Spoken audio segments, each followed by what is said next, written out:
২৪ জুলাই অভ্যুত্থানের আবার আলোচনায় উঠে এসেছে সত্যজিৎ রায়ের কালজয়ী সৃষ্টি হীরক রাজার দেশে।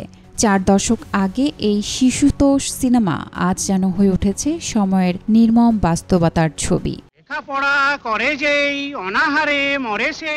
বাস্তবতা পাল্টায়, সময় বদলায়, তবু অন্যায় অবিচারের বিরুদ্ধে মানুষের কণ্ঠ রোধ করা যায় না, এমনটাই যেন বারবার মনে করিয়ে দেয় হীরক রাজার দেশে। সিনেমায় হীরের খনির মালিক, অথচ প্রজারা অভুক্ত, প্রশ্ন করা অপরাধ, শিক্ষা বন্ধ, চিন্তা নিষিদ্ধ, আর সত্য বলা মানেই শাস্তি। এমন এক রাজ্যে গড়ে উঠেছিল হীরক রাজা।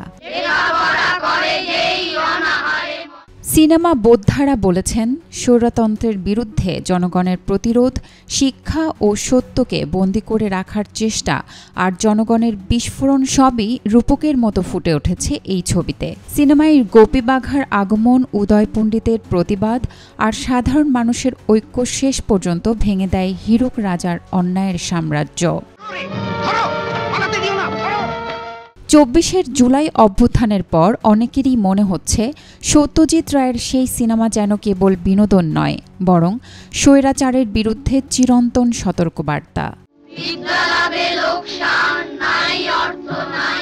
Desk report, B news 24। আজ কি পাঠ হচ্ছে? হিতোপদেশ।